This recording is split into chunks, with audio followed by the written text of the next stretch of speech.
प्रायश्चित। सुबह से ही अविनाश व्याकुल था। कब से इंटरनेट खोल के बैठा था।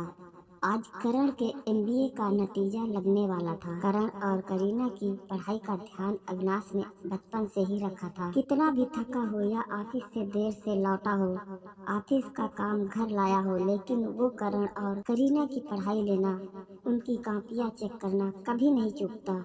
अविनाश ने ही उनकी पढ़ाई में दिलचस्पी बढ़ाई थी, पढ़ाई के लिए रुचि जगाई थी, और इसलिए जब करण को बीई में प्रथम आने के लिए सम्मानित किया गया था तो उसने अपनी सफलता का सारा श्रेय अविनाश को दिया। लेकिन अविनाश हमेशा से ही मानता था कि करण और करीना अपनी मां की तरह बुद्धिमान और तेजस्वी हैं। अविनाश को पूरा यकीन था कि करण इस बार भी बेहतरीन नंबरों से पास होगा। नौकरी के लिए भी उसका कैंपस सिलेक्शन हो गया था। फिर भी मन व्याकुल, बेचैन और रिजल्ट जानने के लिए उतावला हो रहा था। करीना अच्छी नौकरी और अपने पति के साथ खुश थी। बस करण का रिजल्ट घोषित हो जाए तो इतने में वेबसाइट खुली, रिजल्ट लग चुका था। करण बहुत अच्छे नंबरों से पास हुआ था। करण की सफलता की चमक अविनाश की आंखों में दिख रही थी। अविनाश सोच रहा था कि आज करण और करीना को देखकर उनकी माँ की आत्मा भी तृप्त होगी, खुश होगी। सुजाता की याद ने जैसे अविनाश की जीवन किताब पर जमी वक्त की धूल को फूंक मार दी। मन के यादों के झोंके ने अविनाश के जीवन का सबसे खूबसूरत पन्ना खोल दिया था।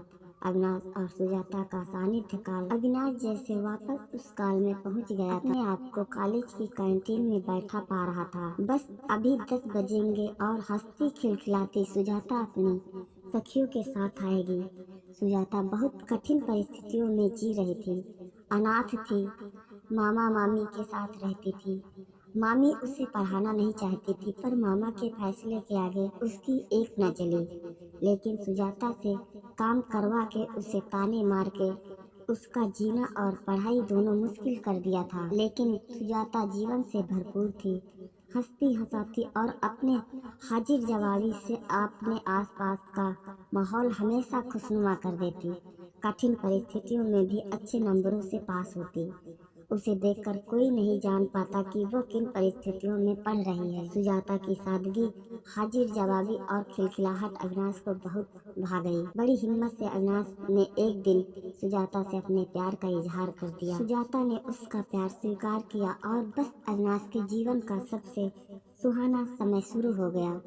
घूमते फिरते, पढ़ते, मौज करते कॉलेज काल समाप्त हुआ। दोनों आगे बढ़ना चाहते थे, लेकिन सुजाता को अब आगे बढ़ने की अनुमति न थी। वह अपने सपने अविनाश को पढ़ते देख पूरे करना चाहती थी। सुजाता के मामा ने उसके लिए वर खोजना शुरू कर दिया।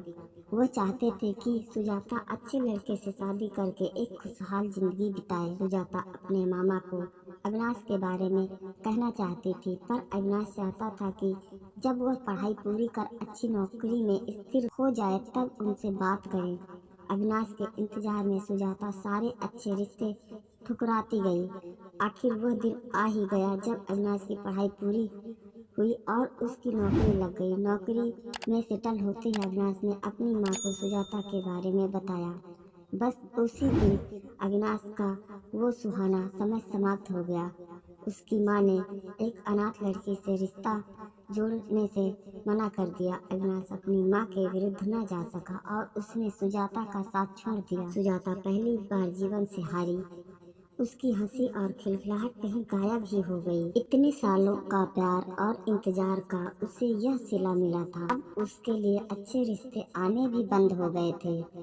मामी के ताने सुनने की ताकत नहीं थी। मामा चाहते थे उसकी शादी करके वह अपना फर्ज जल्द से जल्द निपटा ले और सुजाता की शादी अपने से उम्र में 8 साल बड़े और सामान्य सी नौकरी करने वाले सुभाष से हो गई। उधर अविनाश न अपनी माँ को मना कर सका, न सुजाता को भूलकर किसी और से शादी करने को अपने मन को मना सका। उदास और गमगीन सुजाता के लिए शादी बस मामा की आज्ञा का पालन था और शादी निभाना एक यांत्रिक क्रिया। पैसों की तंगी और उदासीनता में जिंदगी बीत रही थी। लेकिन जब सुजाता करण और करीना की मां बनी तो उसमें जीने की वजह जगी। बच्चों के जन्म से आर्थिक मुश्किल तो बढ़ गई थी, लेकिन जीवन जीने का उत्साह भी बढ़ गया था, लेकिन यह उत्साह और आनंद भी ज्यादा न रहा। सुभाष को टीबी से मृत्यु हो गई। सुजाता के लिए अब मुश्किलें और बढ़ गई। पति की बीमारी ने बहुत बड़ा आर्थिक झटका तो दिया ही, साथ ही कमाने वाले एक मात्र सदस्य को भी खा गई। जब अविनाश को यह सब पता चला तो वह अपने आप को सुजाता की दुर्दशा के लिए जिम्मेदार समझने लगा। समय बीतता चला गया। एक दिन एक खबर पढ़कर अविनाश सुन्न सा रह गया। सुजाता एक दुर्घटना में मारी गई थी। सुजाता के 8 और 10 साल के बच्चे बिल्कुल अनाथ और अकेले हो गए। अविनाश उन बच्चों को अपने साथ ले आया और तब से उनके लिए वह सब कुछ किया जो एक पिता करता है। अविनाश सोच रहा था कि आज करण का रिजल्ट घोषित होते ही वह सुजाता के साथ किए अन्याय का प्रायश्चित पूरा होगा। तब दिल के एक कोने से आवाज आई, प्रायश्चित क्या? इससे सुजाता अपना जीवन फिर से ठीक कर पाएगी? सुजाता के जीवन का पतन तो तुमने कर ही दिया। प्रायश्चित करके तुम सिर्फ अपने मन का बोझ हल्का कर रहे हो, खुद को सुकून दे रहे हो। बेशक उसकी आयु तुम नहीं बढ़ा पाते, पर इस छोटी सी जिंदगी के कुछ साल तुम संवार जरूर सकते थे।